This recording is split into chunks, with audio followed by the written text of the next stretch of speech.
Right. So,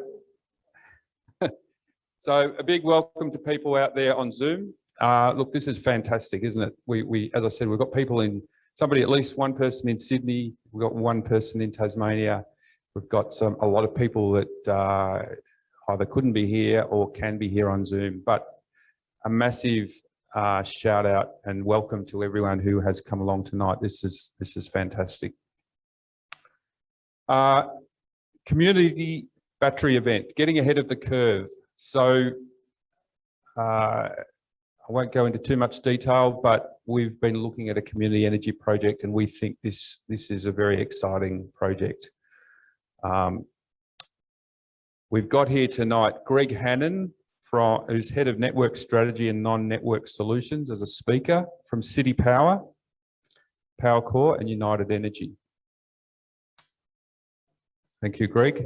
We've got Chris Wallan, Community Batteries Project Manager from the Yarra Energy Foundation, or YEF for short. I understand that Dean Klein, the CEO of YEF, will be on Zoom, so welcome, Dean. And we've also got Tim Shuey from YEF as well, who's the comms and media approximately. I probably haven't got that quite right. Welcome, Tim.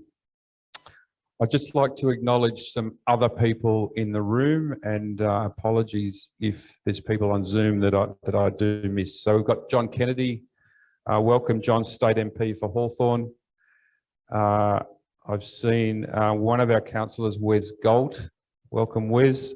I know that Cynthia Watson and Susan Big are RSVP'd. They may be on Zoom. I haven't spotted you. But welcome, Susan and Cynthia, and any other councillors. Matthew Dixon was going to be here, but I haven't seen Matthew. So Matthew Dixon from City of Boroondara, the Coordinator of Environmental Sustainability. Maybe Matthew is also on Zoom. If you are, Matthew, welcome. And we've got a couple of Dwelt visitors I'm not going to name, but a couple of Dwelt people from the Victorian Government. So, of the public service. So very big welcome to those. But, you know, having welcomed all those, very much a big welcome to everyone here, you the Zoom attendees and you the live audience. Special thanks to David Strang from Lighter Footprints, who's, you're going to see it when it comes to Q&A. David has done a massive amount of liaison with YEF and with the Citipower guys as well, Citipower, Power Core, United Energy, particularly with Greg to really bring this together. It's been a lot of work behind the scenes, so fantastic, David. Thank you. And to Sally Newell, a lot of the information that's on your seats, the frequently asked question, there's a flyer with a black and white cover, which is something we have been allowed to use by the folks over in Darabin, over in the Cooper Electorate, sorry. And so we've done a bit of work there. There's a QR code on the back, which will take you to the Lighter Footprints website and something on gas. And we will touch on that later on, the gas event next month.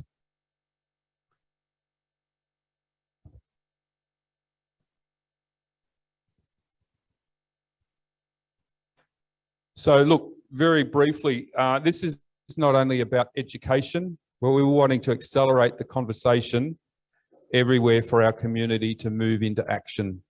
So the Boroondara Council last Monday night tabled the draft climate action plan, and it's very much now moving from corporate emissions to community emissions. This is a big part of that. Moving people to action. This is the critical decade. Getting off gas, getting electricity beyond coal, and getting off oil to electric transport. Batteries are playing a big role in eliminating all three fossil fuels, if you think about it. Eliminating gas, eliminating coal, eliminating oil and transport. So this is a part of that movement. We will have questions in the chat on Zoom, or those folks that are out in Zoom, please put your questions in the chat. There'll be a very, there'll be 20 minutes of talk, of moderating some of those questions, but also you here in the live audience, you will get your chance as well, and that you'll be able to stand up and ask a question. All right, with that as an introduction, I'm now going to hand over to Greg Hannan, who is the Head of Network Strategy and Non-Network Solutions at Citipower, Powercore and United Energy. Thank you, Greg.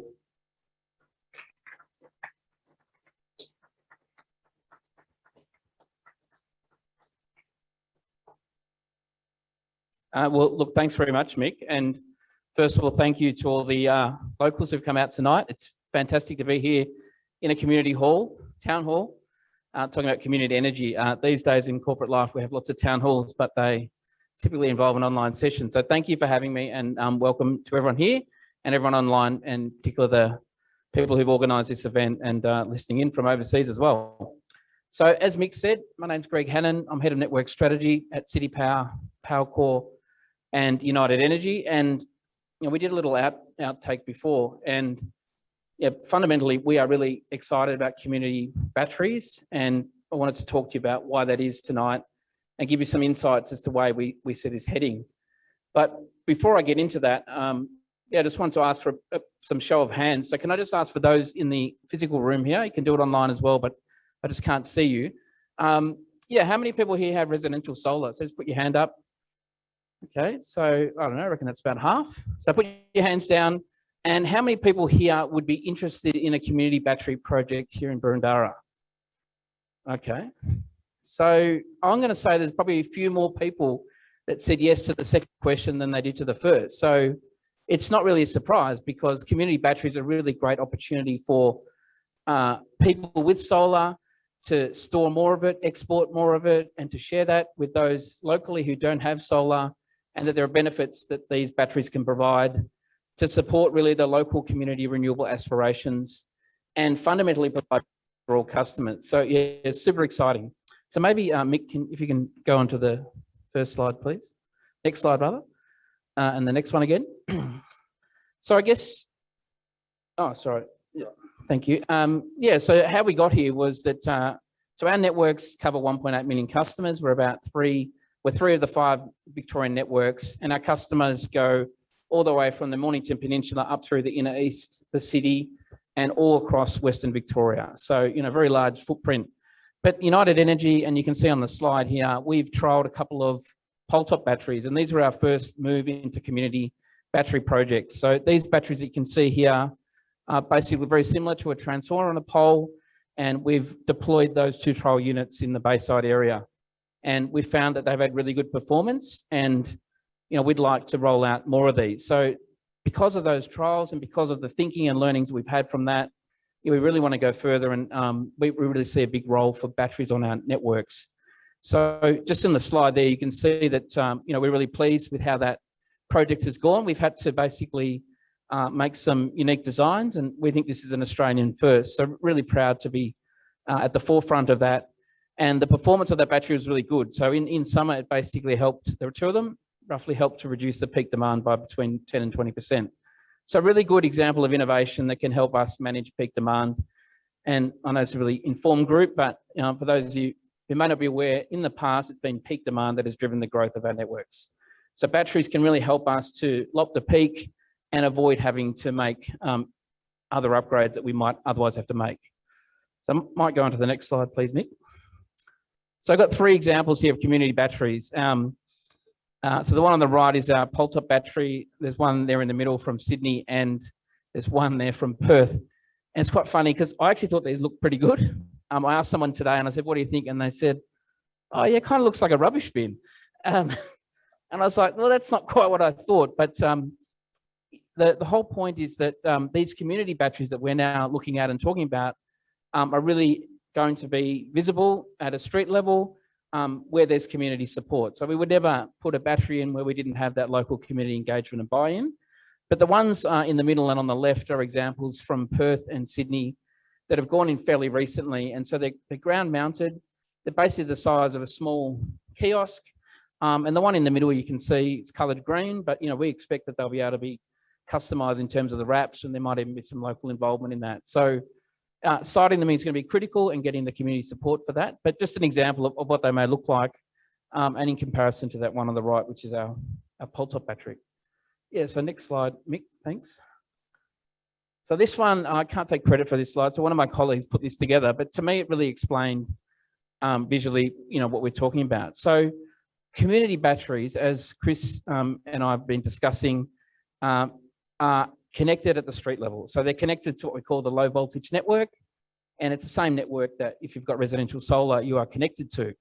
And so the way it works is that during the day when the sun's shining, that we expect the battery to be charged up, and it'll actually provide, in some instances, more opportunities for more customers to export more of their residential solar. But fundamentally, it'll allow that energy that's being generated to be stored in the battery during the day. And then the advantage of that is that we're expecting that there'll be offerings from the retail space where customers can sign up locally, and even those without solar will be able to gain access to the energy that's stored in the battery. And from a network point of view, we're really interested in it because that excess energy that can be stored, we see that as really valuable later in the day, particularly in summer when it's a hot day, high demand, lots of load. And instead of having some really sharp peaks, we can discharge that battery and basically see those peaks much, much lower than we would have seen otherwise. So in that example, that would avoid the need to upgrade the network. And when we can do that, we're actually providing benefits for all customers because it's an investment that we would otherwise have had to make. But at the same time, we're providing local benefits. So again, residential customers can export more of their energy. Those without their own solar can get access to locally produced renewable energy. And we expect these battery projects to be really fundamental to local community renewable energy aspirations. So, the feedback we've had from community groups, and I'll touch on this later, has been really strong. But fundamentally, that battery is providing the role to say, I'll store your energy when you've got an excess of generation. I can then use it later in the day, help the network, help customers, and basically avoids energy coming from the transmission or the upstream part of the grid, basically. And the way we're looking to trial these is we're going to do some trials where there's some savings for customers to take advantage of this arrangement. So again, benefits locally, benefits more broadly across the customer base, and benefits for customers with and without solar. So yeah, that's the concept. And as you'll hear from Chris as well, we also see a role for the battery to be shared with a third-party retailer. And the reason we can do that is because typically, our peaks are on so 5 days a year in summer. The rest of the time, that battery is sitting there and can provide services back into the wholesale market. And so by using it in the wholesale market, the battery can leverage revenue to help support the overall business case. And I guess what we found with our battery projects is the more revenue opportunities you can share, ultimately the cheaper these types of projects become. And as battery prices are expected to fall, we would see this becoming more and more competitive into the future. So overall, really exciting, and really excited to be looking to trial this in the near future. And I probably should say that our, collaboration with Yarra Energy Foundation has been going for some time, but it really stepped up a notch in January when we formalised a memorandum of understanding. I've got to take my hat off to Dean and Chris for sort of being one of the leading groups in this front. And, we're working really closely with them to effectively co-design a project that we hope to see as an example of basically a third-party owned community battery. So we see an opportunity for networks to own these batteries.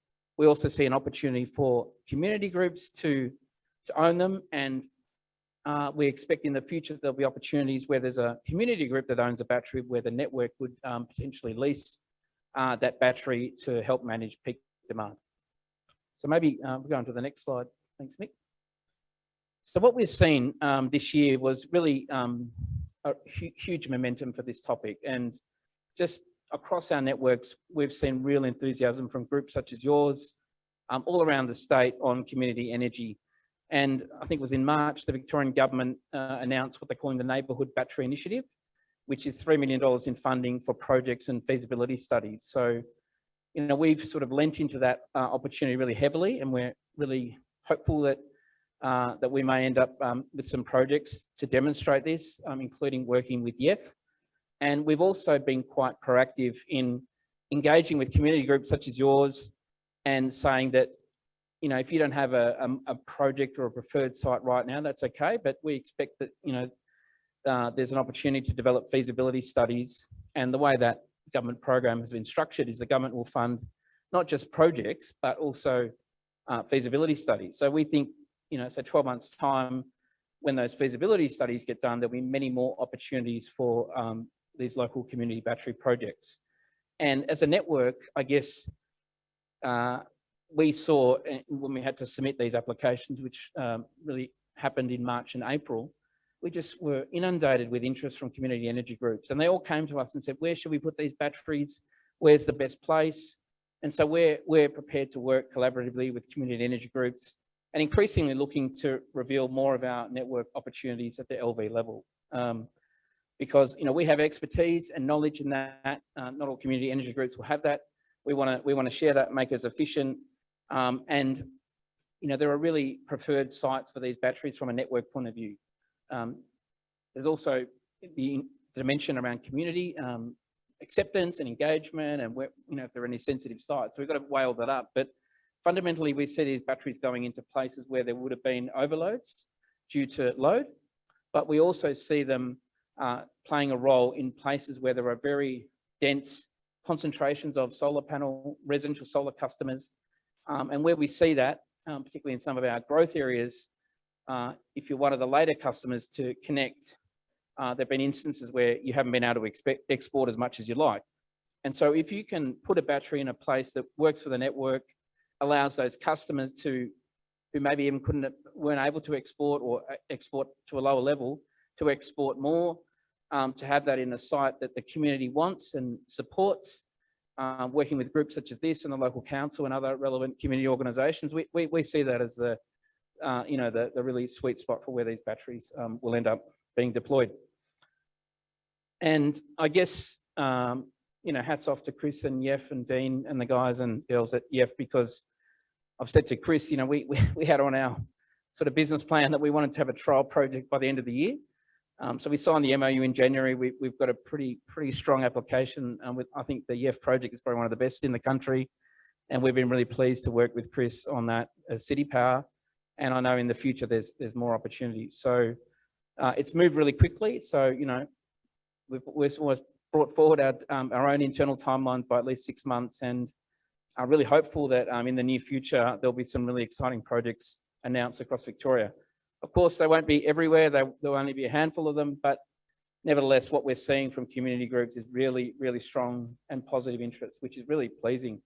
And so we think this is an area that's going to continue to grow. And yeah, we ultimately see this as a customer and a government priority. So it's pretty well aligned when you have those two forces working together. Yeah, maybe next slide, Mick. Yeah, and so I guess I sort of covered a little bit of this already, but the way we see these batteries operating is we see it as a partnership model. So we're looking to collaborate with community groups, organisations such as yourself and YEF and others that are similar all throughout Victoria. And as I said, we see a role for these batteries to support the network, to provide broader system benefits, to help us manage peak demand, to help us avoid investment that would otherwise need to happen. And increasingly, for those of you who are following the developments in this space, we're hearing a lot of talk about minimum demand. So, you know, we're getting really high levels of distributed energy all throughout our grids, and the system operator, in particular in other states, but probably in the near future also here, we'll be looking at what are the things we can do to actually manage that's minimum demand. And the minimum demand really occurs when you have really sunny days and really high levels of renewable generation that is exporting into the grid. So the demand that the grid sees falls during the day, and then rises back up as the demand increases and the sun drops in the sky. So if you imagine a duck, there's a very common phrase called the duck curve, which is really referring to that minimum demand issue. So again, we see batteries playing a role there to help us and the system operator to balance all that, to store the energy, and to then allow that to be shared locally. And the way we see it working is we see a partnership model with retailers. So we've been talking to some retailers and like us, they're pretty positive about it. So if we're able to trial some projects in the near future, we expect retailers to partner with us to make an offering locally for customers with and without solar to sign up for this effectively solar as a storage product. And these trials will help us inform the broader system on how that's going to work. So, and I guess this is a key point that, in the past, we had a grid that was designed with a large power generator at one end and a customer at the other, and a linear model. Well, the way it's going is it's almost like it's been inverted, where the customers are the foundation of the whole system. They've got their own generation.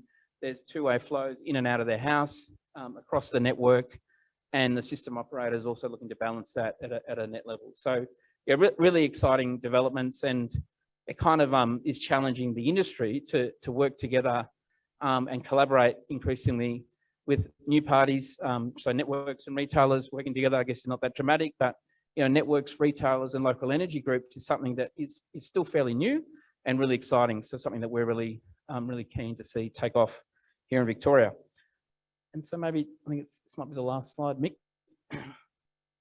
Yeah, and so fundamentally, across our three networks, we're really committed to supporting, renewable energy aspirations of our communities and our customer base and the state more broadly.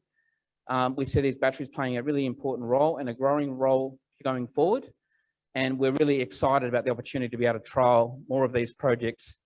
And while I can't promise there'll be one near you in the near future, we do expect that there'll be community battery projects in Victoria within the next 12 to 18 months, and that will continue to grow. So, yeah, overall, we see our networks as playing a facilitating role. We don't want there to be a solar power generator on our network, which is the aggregation of all your solar energy and other customers. And if that energy can't get onto the grid, then someone else has to build another power station for the same amount of energy. So it's just overall wasteful, and it doesn't support what customers want and the system needs. So yeah, overall really excited, and thanks for having me here tonight, and well done to Chris, and well done to Lighter Footprints for pulling this event together, and happy to take questions a little bit later on as well, Mick. Thanks.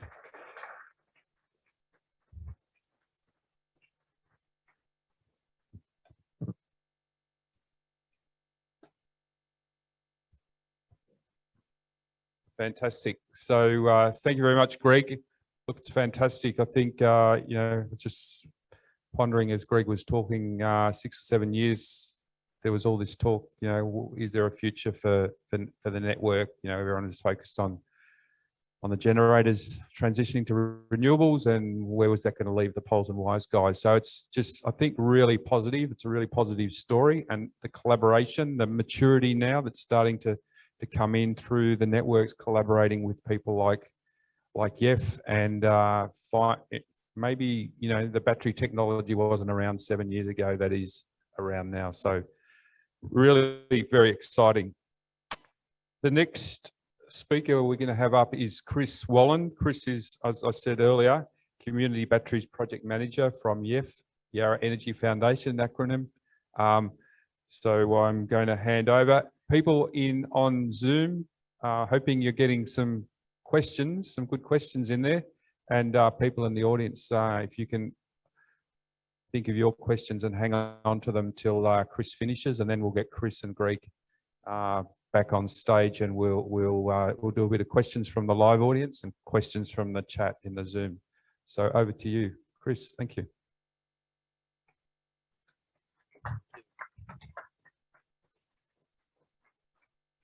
Good evening, everyone, here locally and also remotely over the waves. Also want to acknowledge the Wurundjeri people of the Kulin Nation, First Nation people, and I would like to say, Wominjeka, welcome. And thank you to Lighter Footprints. I'm quite impressed by your organization. I've had the chance to work with David quite closely. I think you're doing a really fantastic job in getting the awareness out there within Boroondara, but even beyond. So great kudos to you. Also want to acknowledge what Greg said just a moment ago. I think it's been a fantastic journey for me to work with Citipower and more recently with ANU, who's also joined our partnership with the YES project that we'll be talking about. What Citipower is doing, I think, is very important, and they're really a trendsetter here in Australia because if you look at it, the more there is solar power in the distribution network and the more we're able to rely on the energy generated in the distribution network, the more the distribution network becomes important. In fact, it's essential for our own self-serving benefits, so that Greg and his team are taking a proactive stance in supporting all these projects and showing the rest of the country how it can be done. The more we'll be able to have these solutions on our doorstep. So kudos to Greg and his team for leading the way here in Australia.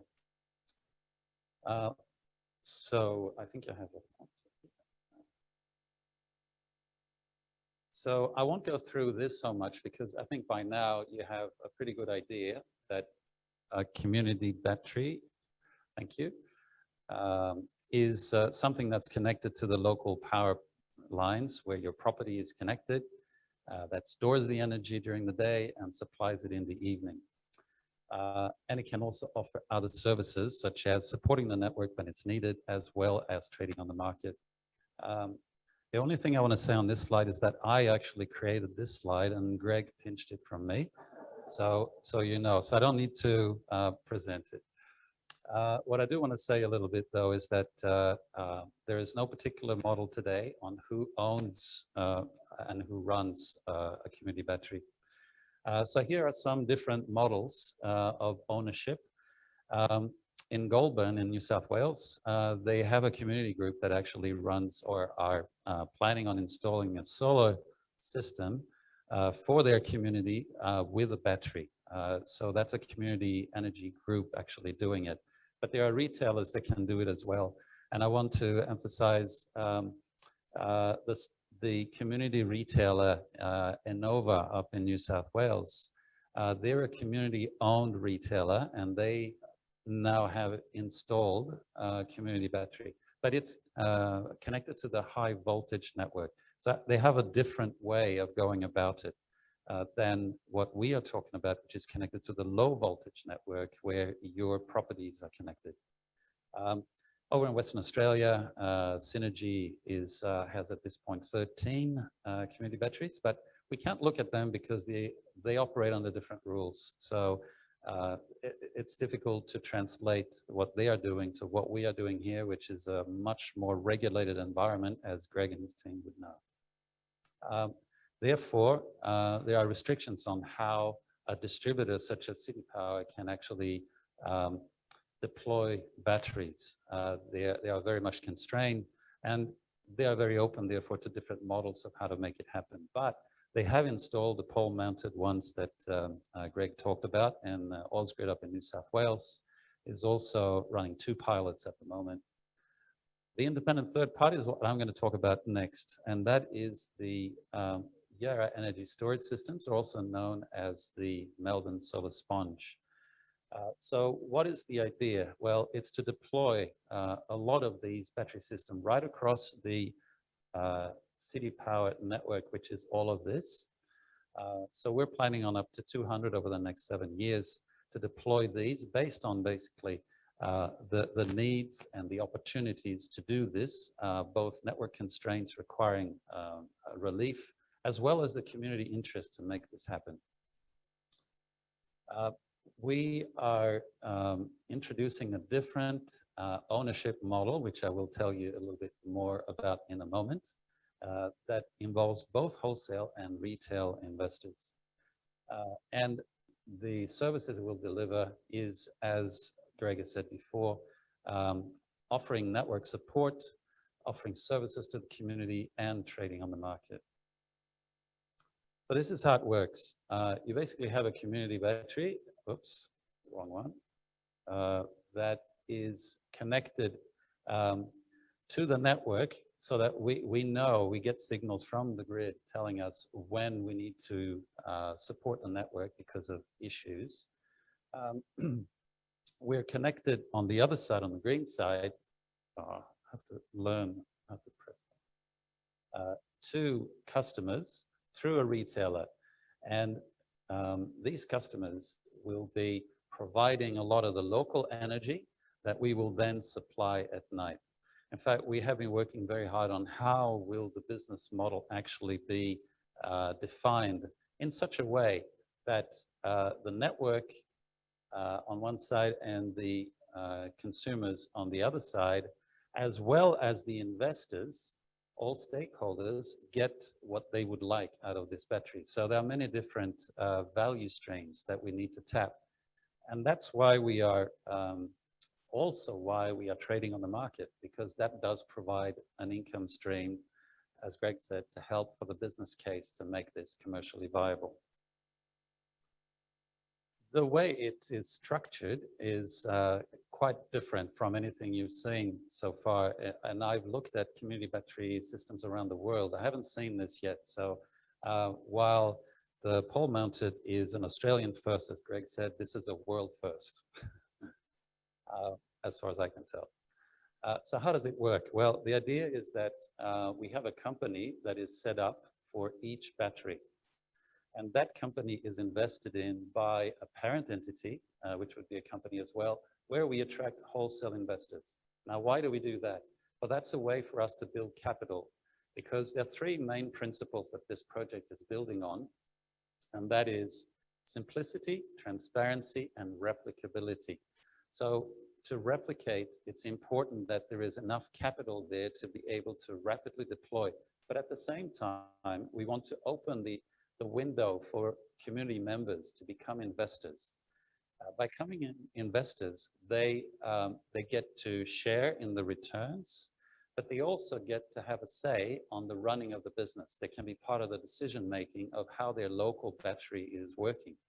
And there may be different ways that you want it to work. Like Greg said, we may be capturing a lot of the solar energy from our customers, but there's excess energy that then can be used in various ways. How will it be used?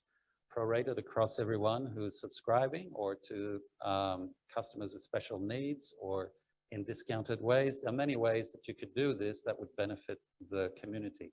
And that's why we wanted to make sure that the community has a say in how the battery, which is going to be a landmark in the neighborhood, actually is operating. I wanted to give you an idea about home batteries versus community batteries, because that's a question I get asked a lot.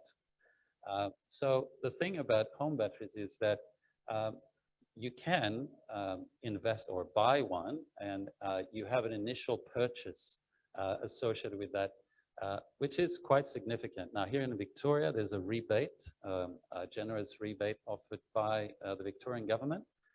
Still, it is quite a capital outlay for you to get a home battery. And then the idea is that you self-consume, and you may also, and you therefore offset your costs, because you have a battery that stores your energy. And in doing so, you are recovering gradually your initial payment. But without a rebate, by my calculations, generally up to 10 years before you can actually get your money back. In comparison with a community battery, the way we are approaching it is that you actually don't have any outlay.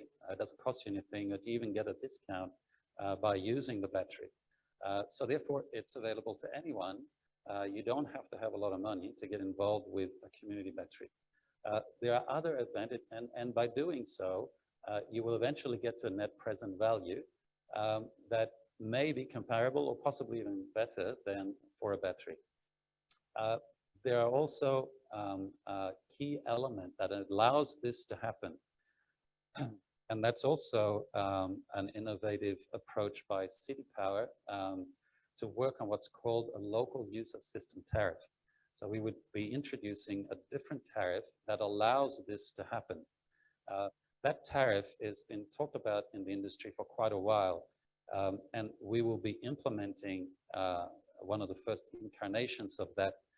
By doing that, we create the space for the battery to be able to contribute value and get a return on its income. So that local use of system, the philosophy of it is basically, if the energy is coming locally, why would you need to pay for the whole rest of the network that you're not using? So we see that as the way forward, and I think more and more that becomes the consensus in the industry. With a home battery, then you may have the energy that you store there, but of course on cloudy days, you would have to import from the grid and at peak rates, which with the community battery would be offset. I think one of the key things though is that if you have a home battery, you have to do maintenance, you have to look after it, and you have to dispose of it at the end of life. That's taken care of by the community battery. So we would obviously be looking after this. And the thing is, the technology evolves so quickly. So you have to work with the industry as it evolves to make sure that you are getting the best deal for what is available. Also wanted to briefly touch about on electric vehicles. When I came in here this evening, I parked next to a Tesla and I said, okay, I'm in the right crowd here. Just to show of hands, how many people here own an electric vehicle or are planning on getting an electric vehicle soon? Okay, quite a few. So electric vehicles here in Australia, we haven't got many. I'm originally from Sweden and my brother has had one for over a year now. And it's so interesting to see how the behaviors are changing. One of the main things is that he says, oh, actually, it doesn't cost me anything to drive around. So I'm going to actually explore some of the parts and neighborhoods I've never been to before. Who would have thought that? So there are changing behaviors with electric vehicles, and there'll be more as there is, excuse me, autonomous driving coming into play. But one thing that is starting to become clear as we're watching people is that the electric vehicle has a very large storage capacity. So in terms of the units of storage, if you buy a home battery, let's say it has about 10 to 15 units of energy, it's called kilowatt hours. A car, an electric vehicle, has 50, maybe 70. It's a huge amount, and you're not going to use all of that every day. So it could very well be that you want to use it at night. You store energy during the day and you use it at night. Hence the question, what about home batteries? Would you need home batteries if you have an electric vehicle? I would really ask myself that question. And therefore, what does that mean for the battery, the community battery? Well, community battery is actually a great backup for when you haven't got your car there. And most of all, it supplies to those people who don't have electric vehicles. So it's really a way to complement where the trend is going with electric vehicles.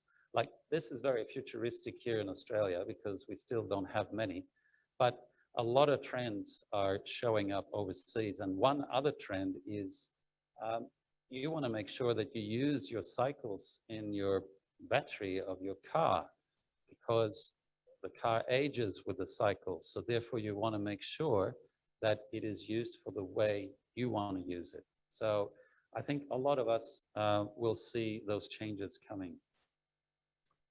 And lastly, I wanted to just cover, so what about locating a community battery? Where would be the ideal location for that? And here are some of the key parameters, I'd say, that makes an ideal location. First and foremost, as Greg said before, where there is a solar cluster, where you see a lot of solar installations. A correlation with that and Citipower having a network constraint is pretty high. So if the two are combined, then Citipower certainly will be very interested, and any distributor, electricity distributor, would be very interested in seeing a solution so that the network doesn't have to be upgraded.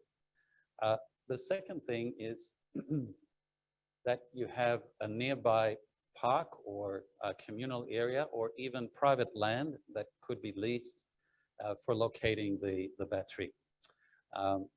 And sometimes you have to be a bit creative because today they look like a large four-wheel drive, but in the future, as technology improves or becomes more perfected, then it's probably going to get smaller. But that is certainly one consideration. If the community is really keen to have one, that helps a lot. So I was really happy to see how many hands went up when Greg asked the question of who would like to have a community battery. And combined with that is a real plus is if the council is very supportive of deploying community batteries in their council area. So that is a real win for everyone if everyone aligns on this. So some elements to look out for. This is what I call use case one, but there are other use cases of community batteries. Near a shopping center or a school that wants to also share, even a company that doesn't actually have the need for a full battery. There could also be other cases where there's a community that doesn't have any network constraint in the area, but they really want one. So there are many other ways that you can look at community batteries. And on my recollection, that's it. Happy to take any questions at the end of this. Thank you.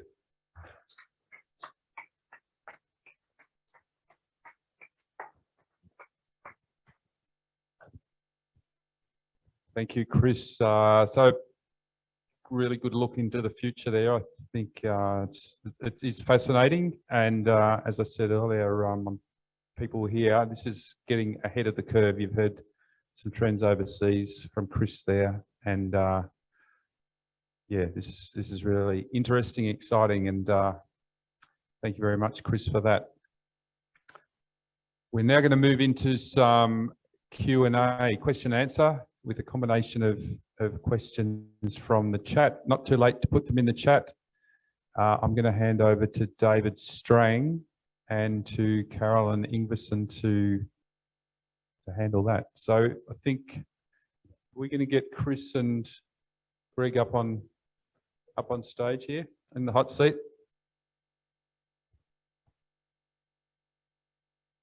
And we've got a glass of water for you guys. No expense spared. Apologise for the single-use plastic. All right. I've just been instructed by the sound guys just to sort of keep the microphone sort of up. We're going to have to pass the microphone around. But I'll hand over to you, David. Okay, thank you very much. Fascinating talk. I've got a number of questions, but I'll save mine till later. I'd be interested in questions from the room. I know we have a number coming in on Zoom. I think over here we got the hand up first. Just. Thank you. My name's Helen Ross. I'm from a small community in West Gippsland, and we're part of a renewable action group there. We've been working quite closely with our local recreation reserve. They have a football club, soccer club, netball, tennis and basketball stadium. And just wondering about the feasibility. It's been indicated to us that the cost would be too great to get a battery, a community battery that could be shared by the community groups there. Because the football and soccer clubs both have solar panels. And of course, the solar energy goes to waste mostly, because it's during the summer and their seasons are in winter. Just wondering what your comment would be on the feasibility of installing a battery down there to share the power and that all the clubs could draw on. Would they all need to be with the same energy company? That's a side question.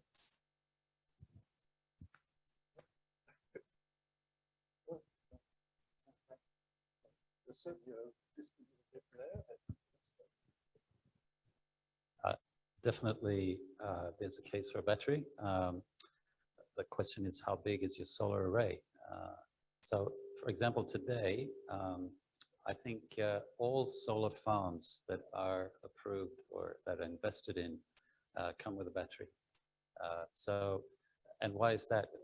Because of if you have a lot of solar energy that is available when the sun's shining, that's not of great use because there's more and more of it. So the size of the battery has to be related to the size of your array. And then it's about the business model. So in not too long, we will be announcing our business model, how it's going to work. I've hinted at it here tonight. But it has to tap several so-called value streams so that you're able to sell energy to the local community, but you're also able to use it possibly to help the network if the network does have a problem there. They may not. And you could possibly also trade on the electricity market as I presented before.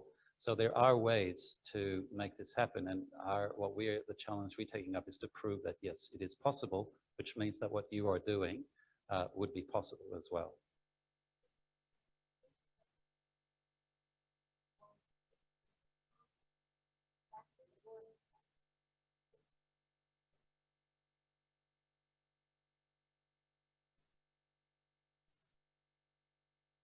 That's right. So a function of how big the battery is, and of course, if it runs out, you have to rely on the backup of the grid to be able to supply. But it may be that it does reduce your costs overall. So there's a business case to do there, definitely.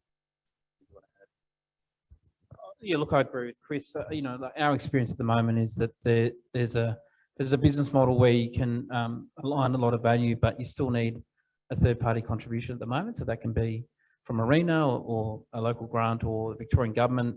But in the future, we expect battery prices to fall, just in the same way solar panel prices have fallen. And you know, our experience is that the first battery or the first unit of anything is expensive.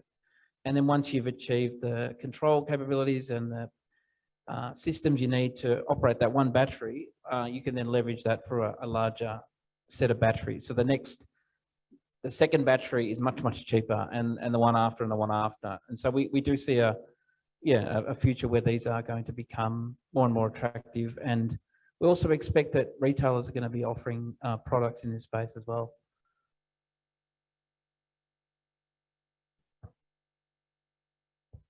Now, in the interest of equality, we're going to take one from the Zoom chat room now. I've got a couple here. Is pricing likely to be different for different tiers for those who have and do not have solar systems that feed in? That's the first one. And do export limits apply to those supplying PV power into the community battery?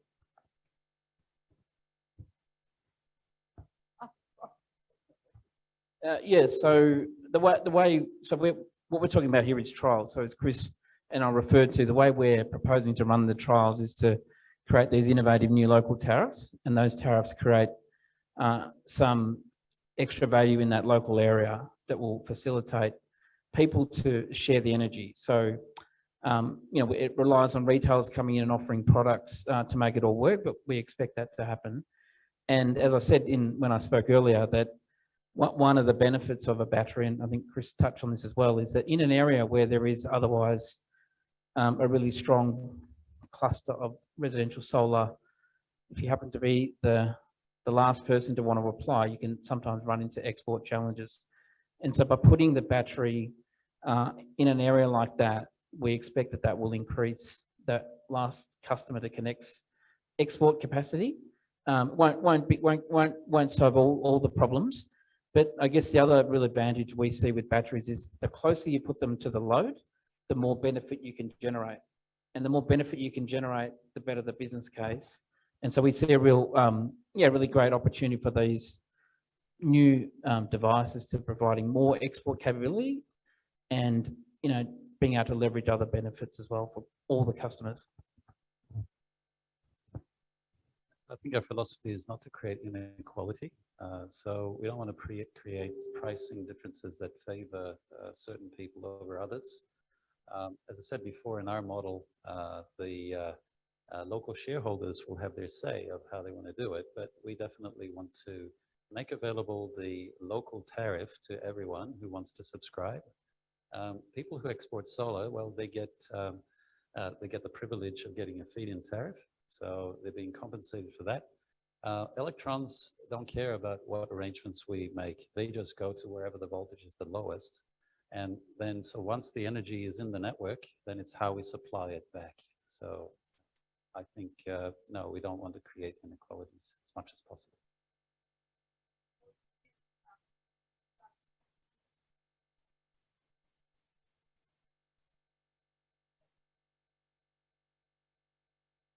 Yeah, that's right. The local user system. Yeah, no, it's coming. Stay tuned.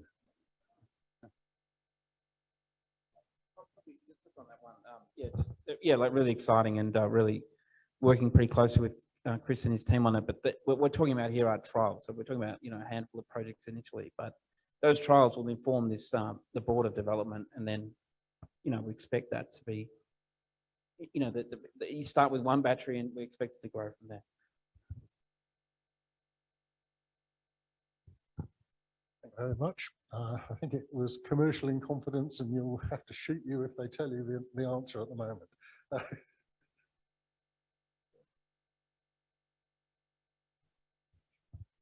Hi, it's Wes Gold. Look, I'm just going to sort of challenge a couple of things. I'm actually involved in an experiment at the moment using a VPP, a local VPP. I have solar panels on my roof and I use 30–40% of the energy. The rest was spare. So I was greatly attracted by a system where I could not sell it back to the grid at tuppence halfpenny, but to actually put it somewhere where I might get some benefit. So I'm going to out myself and say I bought a battery, and it was expensive and it's there. But the diagrams you put up, I was sold on the basis of diagrams such as that. But it is certainly not operating like that, because I can see when it's charging and discharging. And what they're doing is load shifting between day and night. So I can go to bed at night, and might be 30% of charge in my battery. I'll get up in the morning and it's 100%. It's charged off the grid. The sun comes out and there's no capacity in my battery to use my solar panels. The other thing that happens too is they've got an optimization system which is supposed to watch how I use the energy and leave it there for me. And they charge a regular fee for that. And on balance, it's costing me more. The battery isn't paying for itself. The system is costing me more plus the battery. I'm sorry to give you that example. It's a very different example, but it really brings us to focus on, are the charges with the system that are high? And do you load with the batteries that you've put in to date? Do you use them to load shift between different times of the day rather than simply take from solar roof panels?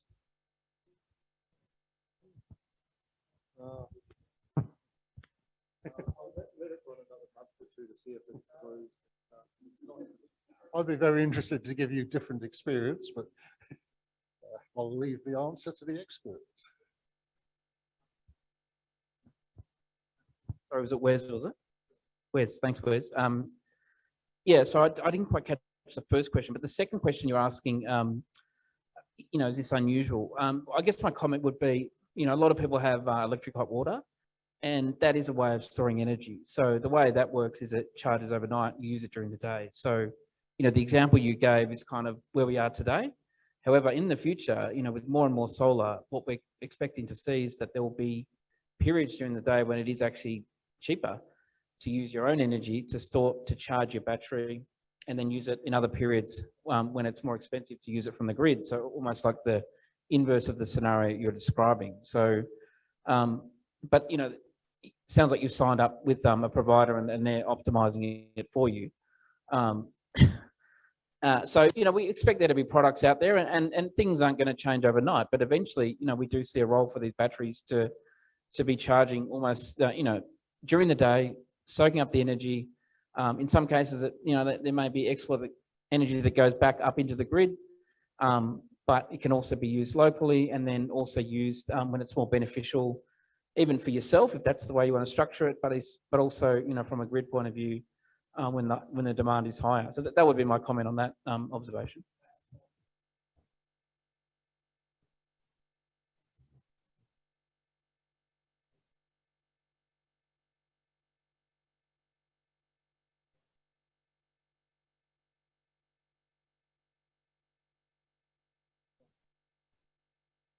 Yeah, so I'm really sorry to hear your story, Wes.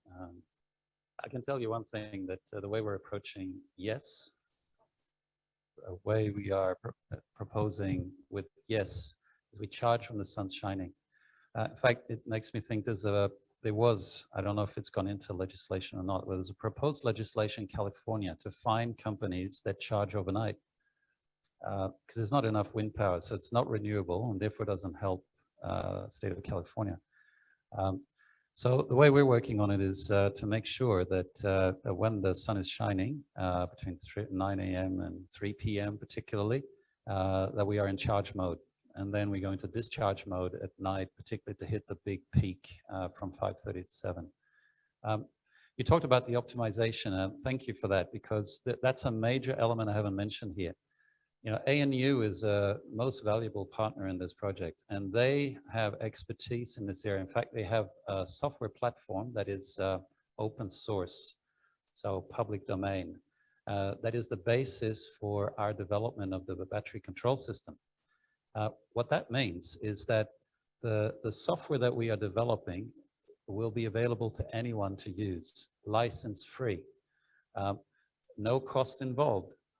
That is key for us, particularly to make the business case, because otherwise you have to pay a license fee to a service provider for what you just talked about, but at a community battery level. So we wanted to avoid this kind of issue by creating the particular system that will meet the expectation of the business model while not producing more costs.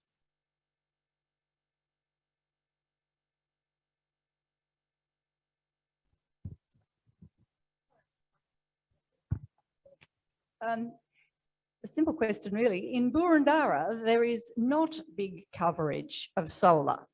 For example, the last time I looked, Hawthorn East had about 8% coverage.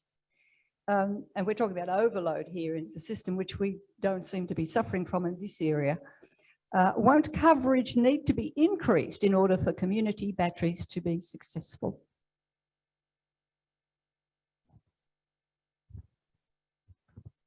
Yeah, so I guess the statistics you're quoting around residential solar. So for our pole-top batteries, you know, we chose those sites predominantly on where there were load constraints. So pretty large population here and people using energy, and that's really what drives those localized peaks. So the pole-top batteries were really targeting that sort of use case. And so even if there's not the huge amounts of residential solar, there's still a model. It's more financially attractive if you can, as I said, leverage those other revenue streams.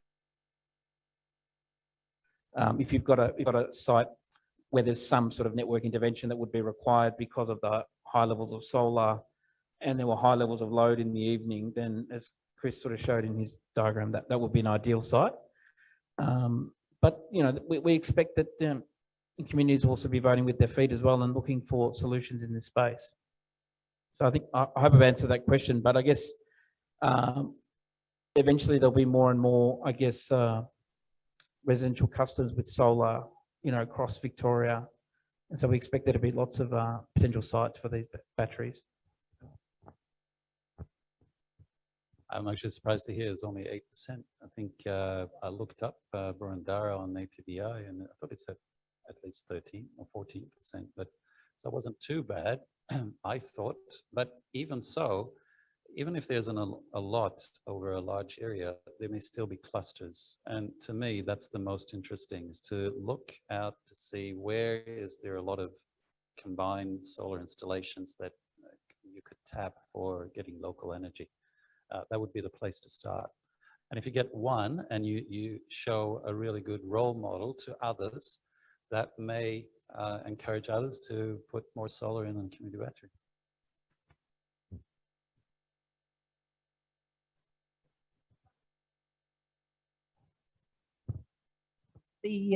One of our members lives up in the hills and says, what would need to happen to this model to be of value in emergency situations, as she lives in the Dandenong Ranges, and as this is very important.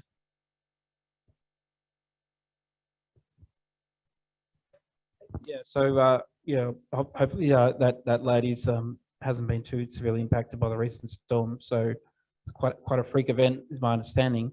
But I guess that the general point is that in addition to these local community applications, if you look around Australia, we're also seeing utilities focus on edge of grid solutions to provide more resilience. So these batteries are probably smaller ones where they can't really make a street self-sustainable, but we do see opportunities for larger batteries to create more resilience. Initially in sort of remote areas, and if you look in places like Western Australia, they're very heavily moving down that path. Queensland, where they have really large dispersed load centres, really remote applications, we're seeing a lot of development of that larger battery type solution for greater resilience. And separate to this, we're looking at these opportunities as well for the bigger batteries to provide new services for customers.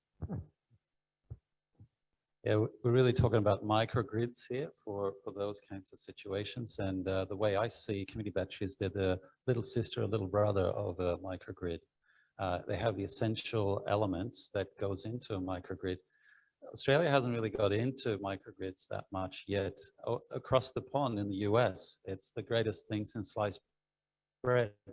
They can't meet the demand. But also, they don't have the reliability that we have on our networks.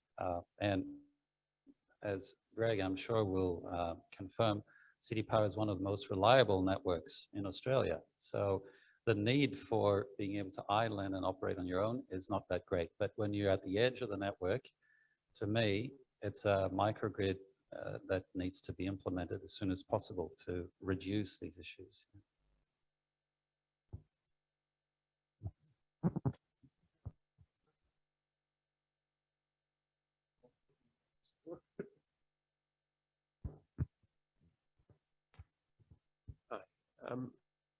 Robin Industry.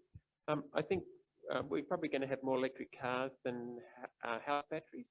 And how are we going to interface those batteries with the grid and actually use them, sort of in both directions?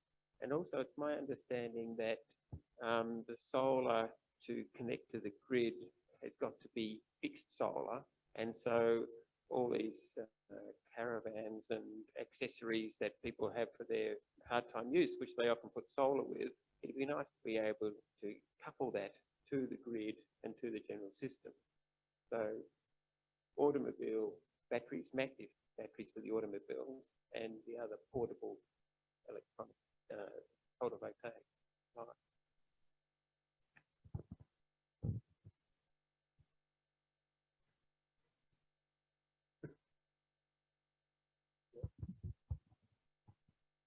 Yeah, so electric vehicles will, or I shouldn't say will, some of them will come with this vehicle to grid feature. In fact, there's one brand that's, I believe, available now in Australia that offers this. There's a big project up in ACT that is testing this to see what is the behavior of people making use of this capability.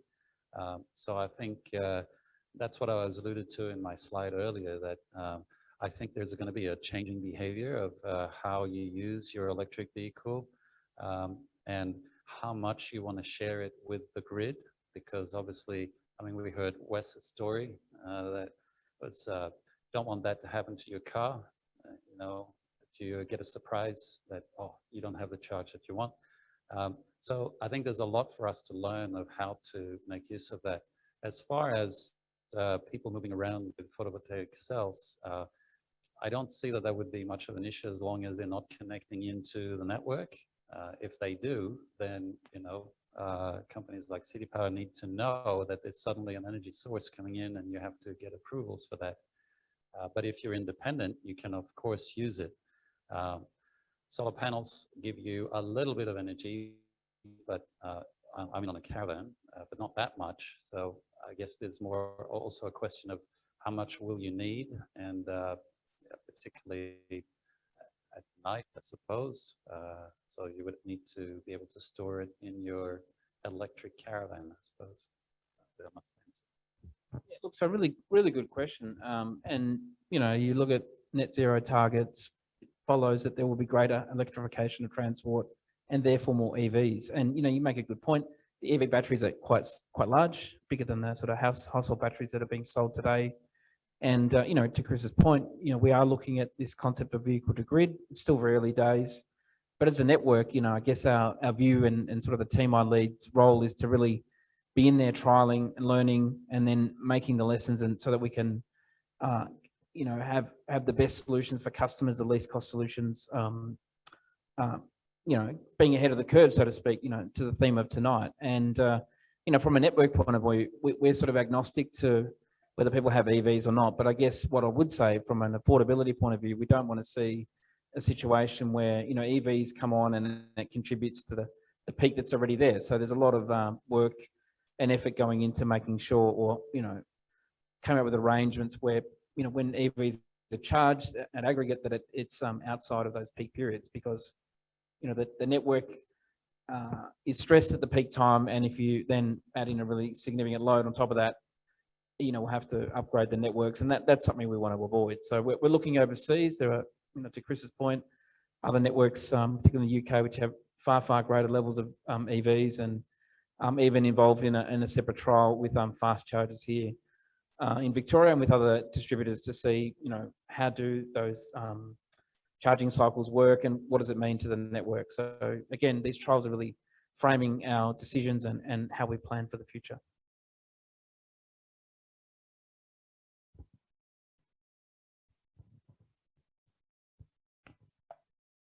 I apologise for some stuff in the chat saying that they cannot hear anything that is not carefully spoken into the microphone. And please, we repeat what's said when people like me ask you another question and they cannot hear what that was. So my apologies to everyone. We've noted that it's very mic dependent tonight. You have partially answered this question, but I'm wondering if, because it's been mentioned a couple of times, if you could give us a little bit more detail, particularly as we're in this particular area of Boroondara, looking at the potential for our own taking on this challenge. What would be the size of PV community for each community battery and the distance from producers and consumers, please?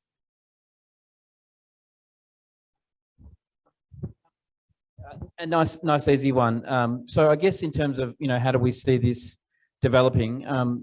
As I mentioned at the start, we put forward some candidate projects that we think are shovel ready. So we're waiting to see what happens there. But we've also supported community energy groups who are going to do feasibility studies, and we're proposing even to run a larger project which brings together a lot of community energy groups and makes that a more efficient process. So we think that feasibility route will mean that in 12 months' time, there'll be many sites around Victoria that communities have got together and worked on a community battery proposal. In terms of the actual physics, you know, where you can put these batteries close to existing infrastructure, it's cheaper. However, we have to look at the local dynamics on the local circuits and access to land and balance that against amenity and, you know, where there's support or otherwise. So I guess we just have to weigh all that up, and it ultimately be different in every site. There'll be some sites where you might have a community battery right next to where there's a pole top transformer. In others, it may be a little bit further away. But, you know, fundamentally, we're talking about batteries that, you know, are supplying street level groups of customers, and, you know, we're talking in the tens initially of customers who would get advantage at any one time, but they won't all want to use it at the same time. So it'll be much larger group of customers. So, you know, for these batteries, let's say 10 to 20 initially, with diversity, probably, you know, more and more opportunities for more customers to be involved. But noting that these batteries, you know, they're not infinite in size. So you can't have thousands of customers charging, you know, a really small battery. Yeah, the number of customers depends on the size of the battery, as Greg just said. What's often used in community battery trials is the size of minimum size of 250 kilowatt hours or units of energy. And for that type of size, 10 to 20 is probably what you want to look for. 20 is ideal. But it is also a function of how big these arrays are. So there could be some that produce a lot of energy, others that are very small. So you have to also look at how much installed capacity is out there. But on average, if at least everyone has 5 kilowatts per solar installation, I'd say a minimum of 10, the more closer to 20 would be a good idea. The other thing is that 250 kilowatt hours is sort of the low end of many battery manufacturers' product lines. So to get competitive products, it's good to get in where they are competing. Otherwise, you get into too low, and too big is an issue in communities because of space, footprint. This is a question you asked. We've spent, I don't know how many months trying to come to a conclusion on this. Because it's constantly this issue of you want it as big as possible, but as small a footprint as possible because there are narrow streets and there's not many communal areas. So how do you solve this puzzle? It's on a case-by-case basis. But having said that, we really want to go to a small, medium, large type of more standardized sizes because that's much better for the industry. Then they know what they need to supply and we can have more competition and better prices on that. If it's hodgepodge every time, it's always custom and it's hard to make it economically viable.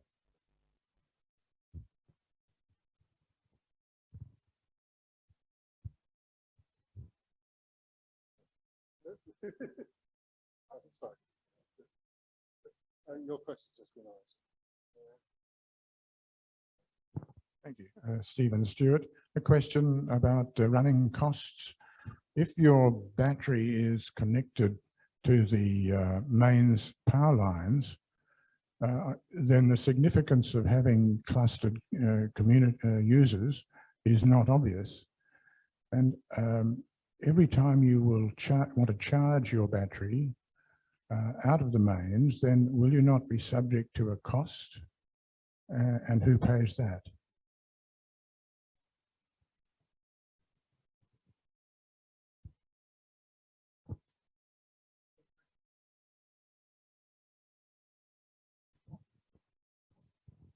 Yeah, yeah. Look, great question, and yeah, you're right. That's you know, ultimately, that if the battery is being charged, charge a dollar figure to charge and discharge, it erodes the business case. But again, what we're talking about here is trials, and so part of the way we're structuring those trials is that we can trial these local tariffs, which can avoid that. And there are regulatory issues that you know, ultimately we think need to be addressed as well, because no one ever envisaged that we'd have a grid like this. So at the moment, it's more expensive to connect one of these batteries on the distribution than it is to connect, you know, a larger battery on the transmission.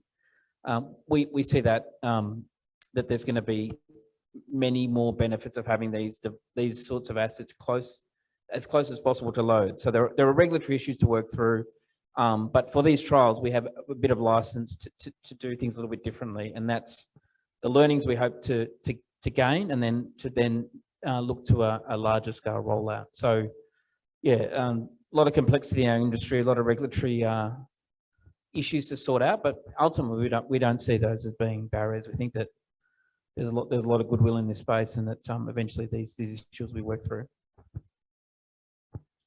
If I understood your question well, it's the issue of the cost to the battery because it is accessing the network and the market, and what are those costs?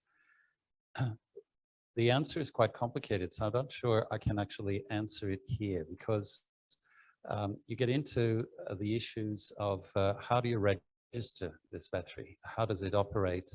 Does it use a retailer? Doesn't it use a retailer?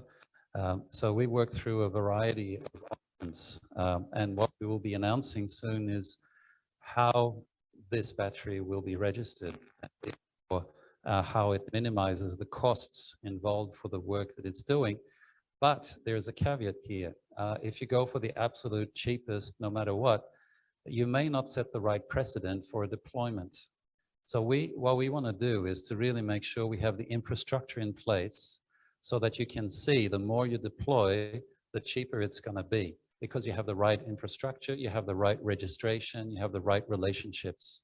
So a bit nebulous as an answer, I'm sorry, but soon we will explain in more detail what would be the optimal way to deploy batteries at low costs, but not just for a single battery.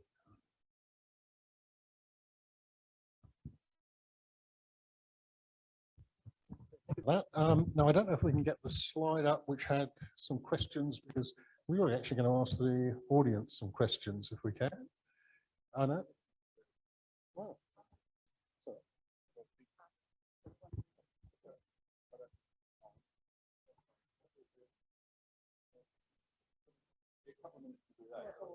I'm just going to ask one question which relates to your preparedness to have personal contacts available for the audience who've asked if they might be able to get in touch with both of you. So it's just to check with you that that would be okay and get your details, which would be great. Thank you. No, it's okay. Look, maybe it's too difficult. Look, we will be sending an email out to attendees or RSVPs. We'll put the questions.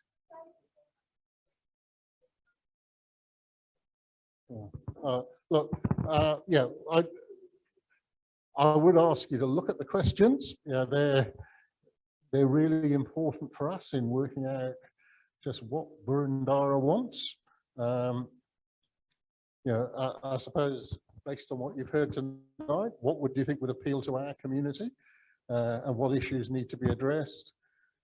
Assuming an attractive community battery offer, what would need to happen in Boroondara to make it a reality?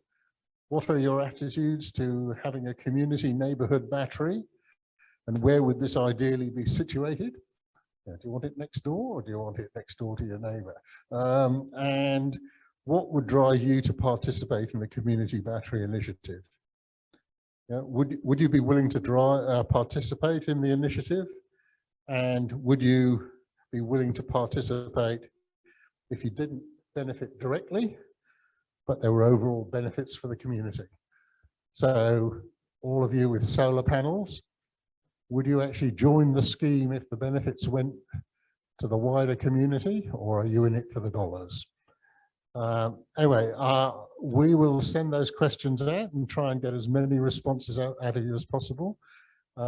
We will also, should be telling you that we are going to be doing a quarterly newsletter on community batteries, just keeping you up to date. And that will be coming out as details of that as well. It's on the documents that you have or you had on your seat. We would be very happy to get any questions that weren't answered tonight. If you send them to us, we'll try and get answers and build up some questions and answers on the website. Now, I now have to, probably running over the time. I'm going to thank both Greg and Chris for coming together. It's really nice to see a distribution business representative and a community battery business worker sitting there on the same stage and working together. It's really good. I can tell you in the 12 years I worked in distribution business, we didn't have much of this, so I'm really glad to see it's happening. So thank you very much to the two of you. And I would like to pass over to Ray, who is going to give an update on our letter writing group. So thank you very much.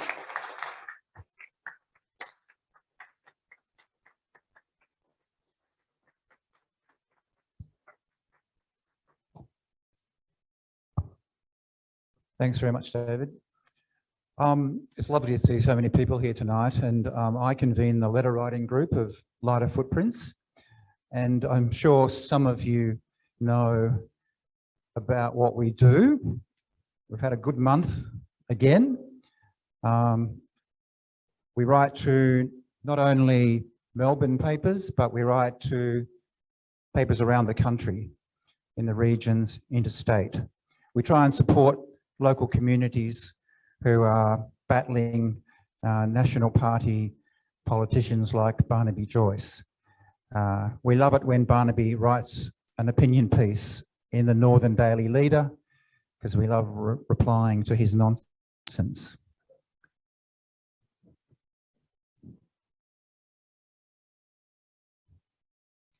So you can see the first 6 months of the year here.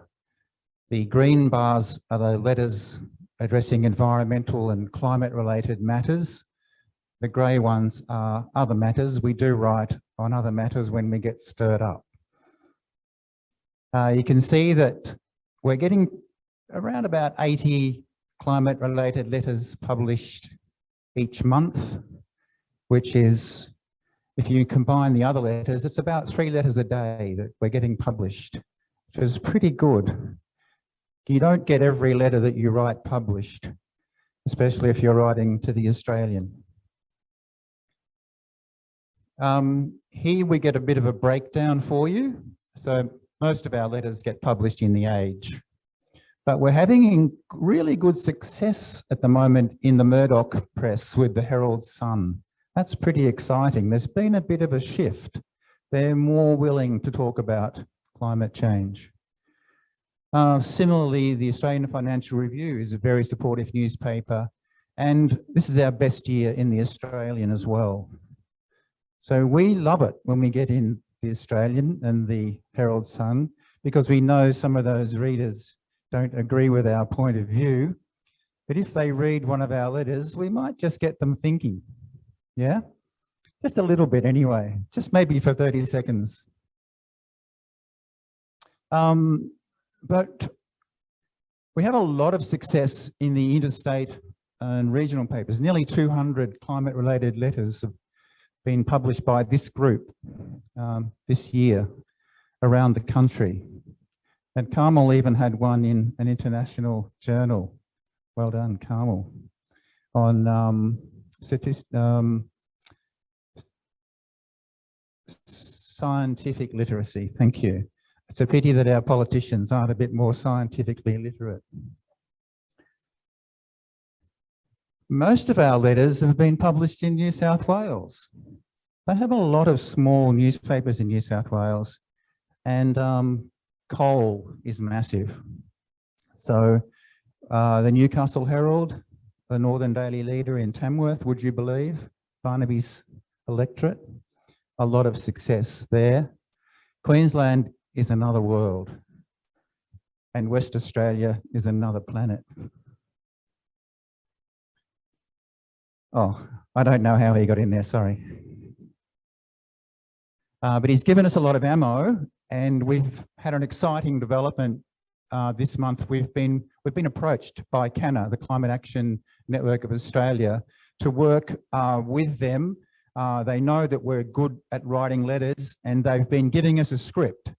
So we're all on song. We've got a national script, and we're working with Paper Pixies, which is the letter writing group of Citizens Climate Lobby.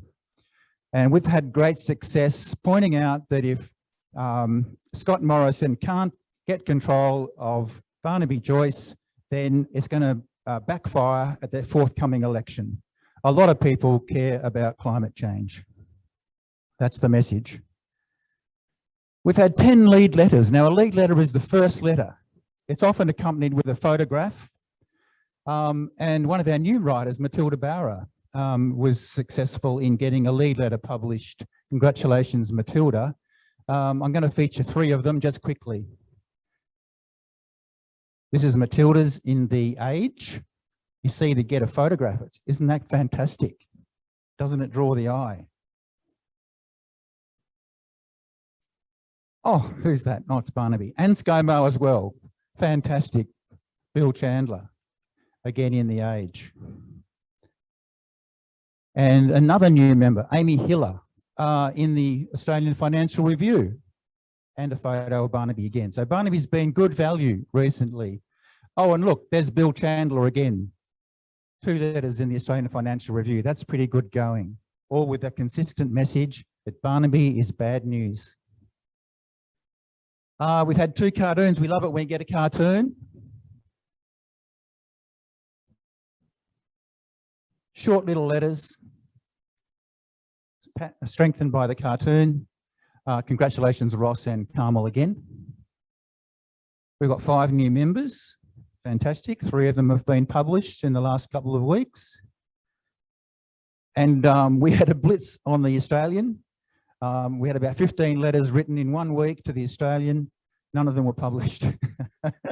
So to try and save the day, we had a failed Aussies event, a bit like the Bald Archies. And we had judges, and we awarded best letter to Rob Brown and runner-up to David Strang. Well done, David. A bit of fun. That was a highlight.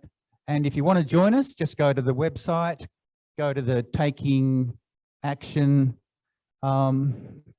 page and sign up. Anyone can write a letter. Thank you.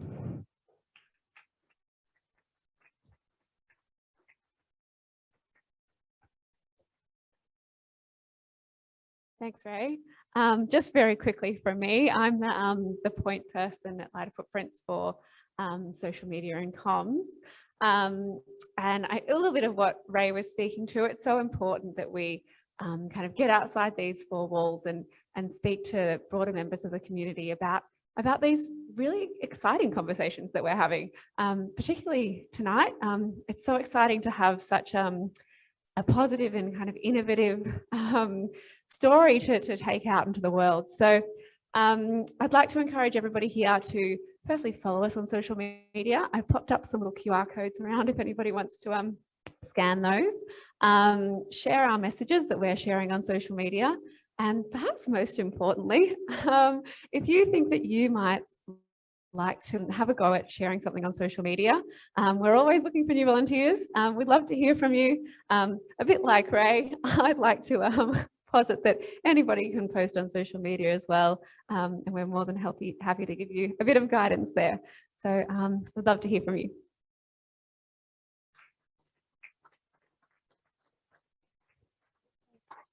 Thanks, Annie.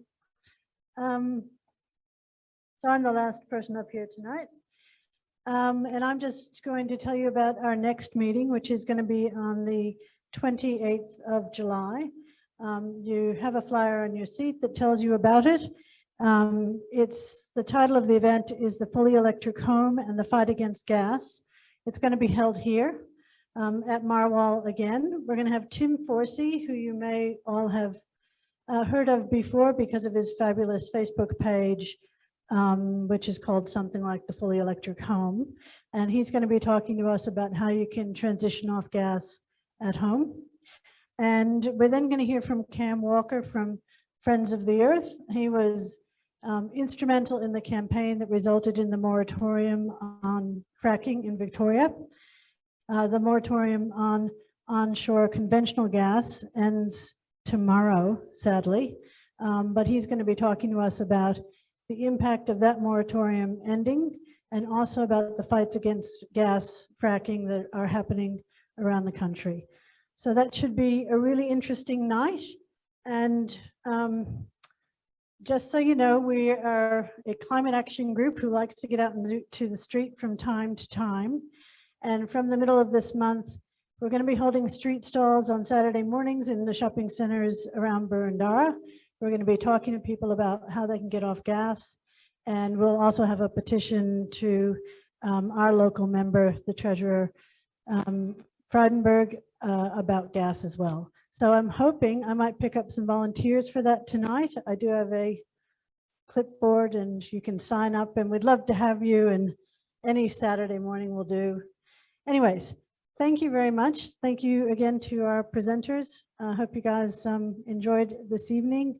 Glad we could do it COVID safe. Lovely to be in person again, and thank you for coming.